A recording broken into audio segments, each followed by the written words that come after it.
The next morning, after we had gathered for breakfast, we questioned our hostess and found it was not an uncommon occurrence for Jesus to come as he did. And she said he often came and joined the others in their healing work. After breakfast, we found that our hostess and two other ladies were to accompany us to the temple that day. As we left the house, two men joined the party. One told our hostess that there was a sick child in the village who was asking for her. We followed the men to the home of the child and found it very ill. Our hostess walked forward and held out her hands. The mother placed the child in her arms. Instantly, the little one's face brightened. Then it snuggled up close for a moment and in a few minutes was sound asleep. Our hostess returned the child to the mother and we proceeded to the temple. On the way, she remarked, "Oh, if these dear people would only see and do this work for themselves, instead of depending upon us. It would be so much better for them. As it is, they let us entirely alone until some emergency arises, then they call for us, which is quite all right, except that it does not give them any self-reliance whatever. We would much prefer to see them self-reliant, but they are childlike in every way." Our chief asked if a desire could be fulfilled as soon as it was expressed. Our hostess answered that if the desire were put forth in true form, it would be fulfilled. She then went on to say that desire is but a form of prayer, that it was the true form of prayer which Jesus used, as his prayers were answered. That prayer which is always answered must be true prayer, therefore must be scientific and, if scientific, must be according to fixed law. Continuing, she said, "The law is as you know, your prayer is granted, and what things you desire, when you pray, know you receive them and you shall have them. If we know positively that whatever we have asked for is ours already, we may know that we are working in accordance with the law. If the desire is filled, then we may know that the law is fulfilled. If the desire is not filled, then we must know that we have asked amiss. We should know that the fault is with us and not with God. Then the instructions are, you shall love the Lord, your God, with all your heart, with all your soul, with all your mind, and with all your strength. Now go deep, deep down within your own soul, not with forebodings, fear and unbelief, but with a glad, free, thankful heart, knowing that that which you stand in need of is already yours.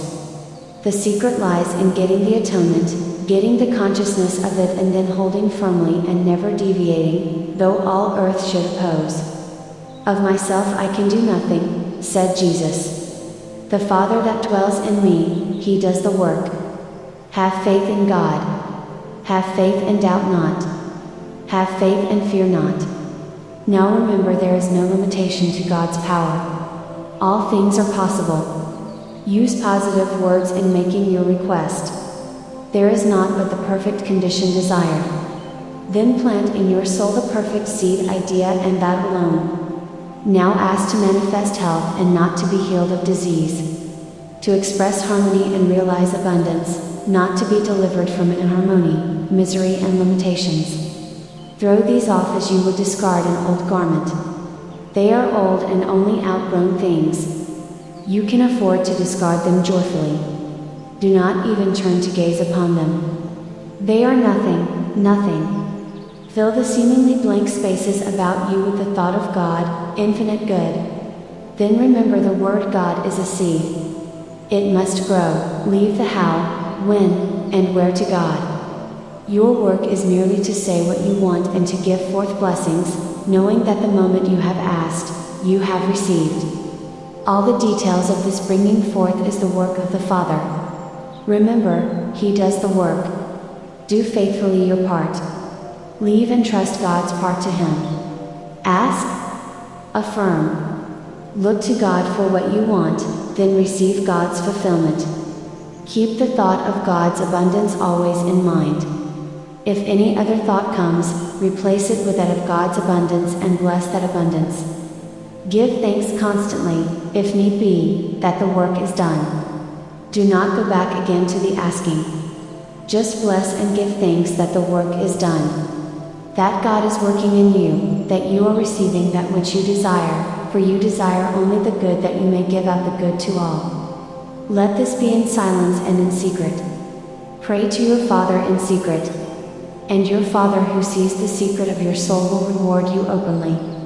When the demonstration is complete, you will look back upon the time faithfully given as one of your greatest treasures. You will have proved the law and you will realize the power of your word spoken in faith and blessing.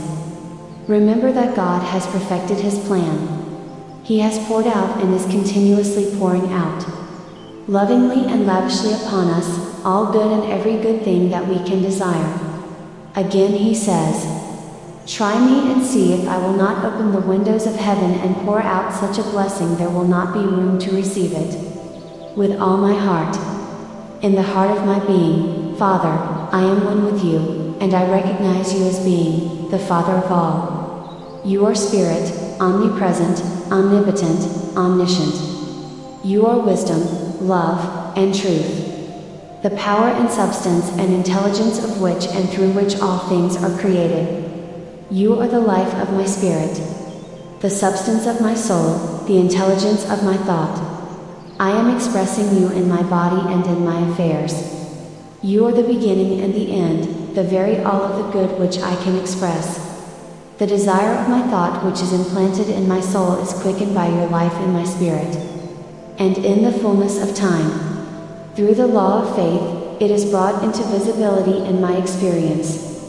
I know that the good I desire already exists in spirit in invisible form and but awaits the fulfillment of the law to be made visible, and I know that already I have, with all my soul, the words which I now speak outline to you, my Father, that which I desire.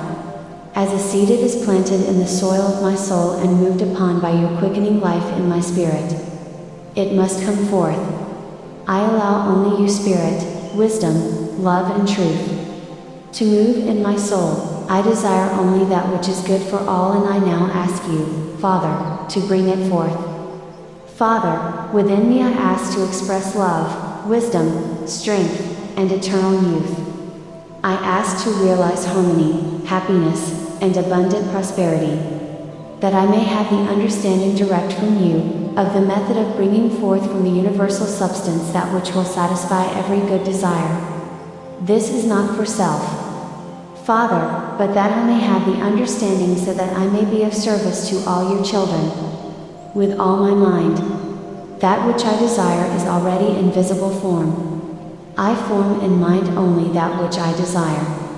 As a seed begins its growth underground in the quiet and in the dark, so does my desire now take form in the silent, invisible realm of my soul. I enter my closet and shut the door. Quietly and confidently I now hold my desire in mind as already fulfilled. Father, I now await the perfect outpicturing of my desire. Father, Father, within me I thank you that now in the invisible the fulfillment of my desire is always established, and I know that you have poured out lovingly and lavishly to all an abundance of your treasure. That you have filled every good desire of my life. That I may partake of your opulent supply. That I may realize my oneness with you. That all your children may realize the same. And that whatever I have, I may pour out to help all your children. All that I have I give to you, Father. With all my strength no act or thought of mine shall deny that I have already received in spirit the fulfillment of my desire, and it is now brought forth into perfect visibility. In spirit, in soul, in mind, in body, I am true to my desire. I have perceived my good in spirit. I have conceived it as a perfect idea in soul, and I have given true thought form to my desire. I now bring into visibility, or true manifestation, my perfect desire. I thank you, Father, that I now have love, wisdom, and understanding, life, health, strength and eternal youth, harmony, happiness and abundant prosperity, and the method of bringing forth from the universal substance that which will satisfy every good desire. Said I not unto you that, if you would believe, you should see the glory of God? Understand that, if it is not finished and your desire is not now visible, the fault is within yourselves and not with God. Do not go back again to the asking, but like Elijah, persist, hold out the cup until it is filled. Pour out blessings and thanks that it is done now, though every mortal thought of error beset you. Go on. Go on, it is here now, and believe me, your faith is rewarded. Your faith becomes knowing. We will suppose it is ice you desire. Would you begin by speaking out the word, ice, all about you indiscriminately? If you did, you would scatter your forces in all directions and nothing would come to you. You should first form a mental picture of what you desire, hold it directly in thought just long enough to get the image, then drop the image entirely and look directly into the universal God substance. Know that that substance is a part of God and, therefore, a part of you, and in that substance there is everything you need. That God is pressing that substance out to you just as fast as you can use it, and that you can never deplete the supply. Then know that everyone who has created that supply has brought forth from this substance, whether they have done it consciously or unconsciously. Now with your thought and vision fixed on the one central atom, God, hold that atom until you have imprinted your desire upon it. You will lower the vibration of that atom until it becomes ice. Then all the atoms surrounding that one will hasten to obey your desire. Their vibration will be lowered until they will adhere to the central particle, and in a moment you will have ice. You do not even need any water about you. You need only the ideal. The founding of America portrays the white race's homecoming, as that land is their former home and one of the places where the great early spiritual enlightenment was brought forth. Thus it is the land where the greatest spiritual awakening will take place. In a short time you will be far ahead of the whole world in physical and mechanical development. You will go on and develop the physical and mechanical until it is perfected to such a degree that you will see there is but one more step to the spiritual. When that time comes, you will have the courage to take the step. There is a saying in your country that necessity is the mother of invention. Necessity placed you in a position where you were obliged to do that which seemed impossible. Your mode of accomplishment has made you a very material nation.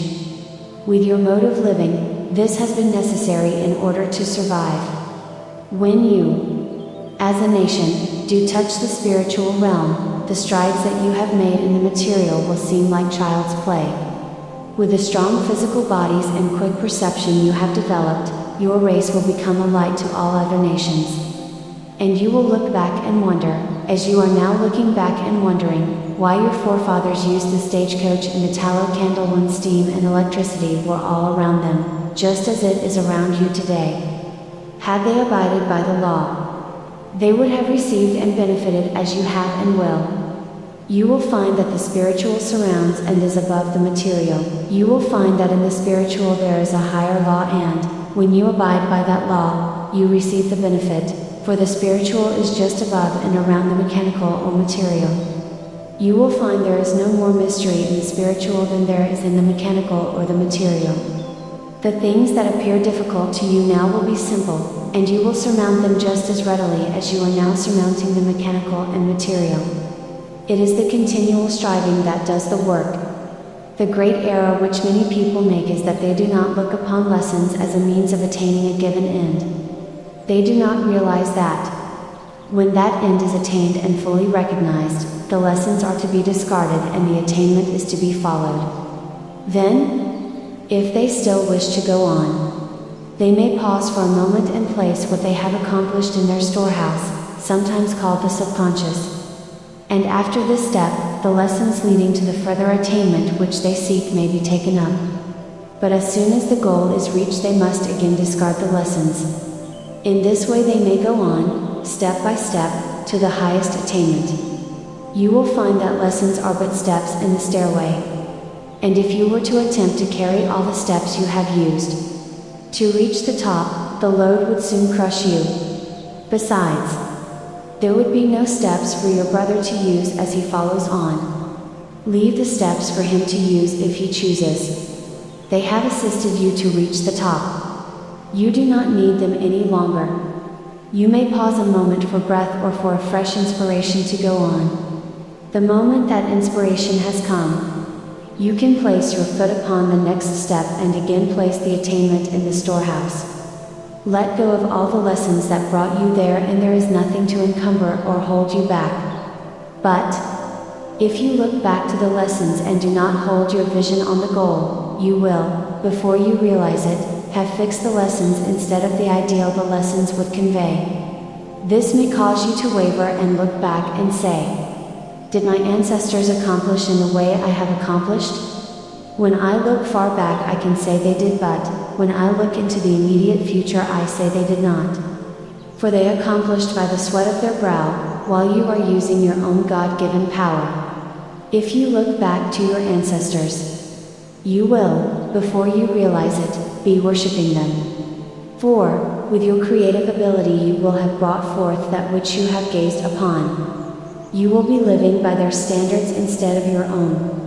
You will begin to look like your ancestors, but you will not accomplish what they have accomplished. You will begin to drop back, for, if you live by another's ideal, you cannot accomplish that which the one who conceived the ideal accomplished. You must either go on or return. There are no halfway measures. This ancestor worship is one of the direct causes of nations degenerating. Because of your lack of ancestor worship we see a great nation in store for you. You had, in the first place, very little pride of ancestry, you had no ancestors to worship and you had no foundation save that which you made. Your ideal was a free country and you brought forth your ideal. The country you acquired had been free from king or ruler. To you it did not matter how your grandfather had accomplished. It was how you, your own individual self, would accomplish. Then, you united with the many to accomplish one purpose, and the individual self in you, the creative power that gives you life, God, held you in direct communion with your ideal power to create. Then, with your eyes steadfastly fixed on the attainment, you are going on to the realization of your ideal. Our hostess turned to the tablet and resumed. On these tablets it is recorded that God was called directive principle, head, mind, and was symbolized by the character which is like your letter M, which was called Mu. This translated into your language would be director or builder. This directive principle was over all and controlled all. The first being he created was called the expression of the directive principle. And he was created in form just like the principle, as the principle had no form but his own to express by or through. This being which the directive principle created, was the outer expression of the principle, himself. He was created in the image of the principle, as the directive principle had no other form to pattern after. The directive principle gave to his creation every one of his attributes, and this creation had access to everything that the principle had. He was given dominion over every outer form. He had the form of his creator, the attributes of his creator, and the power to express all of them in the perfect way that the creator expresses, so long as the creation held itself in direct accord with the principle. None of the attributes of the created being were developed but the creator, having in mind the ideal or perfect plan which his creation was to express, placed his creation in ideal or perfect surroundings where all the conditions for its perfect development were complete. When these conditions were complete, this being was placed among them and named Lord God, and the location where he was placed was called Mu-Urim and afterward became known as the cradle or mother. I wish you to observe that I am putting this into words in your language so that you can understand them. You can go into the details later after you have learned to translate the tablets yourselves. I wish to bring these points out so that they may become the principle from which we shall work in translating these records. I do not wish you to think that I am attempting to change any conclusions you have already formed in other ways or through other thoughts or studies. I am going to ask you to lay them all aside for the time.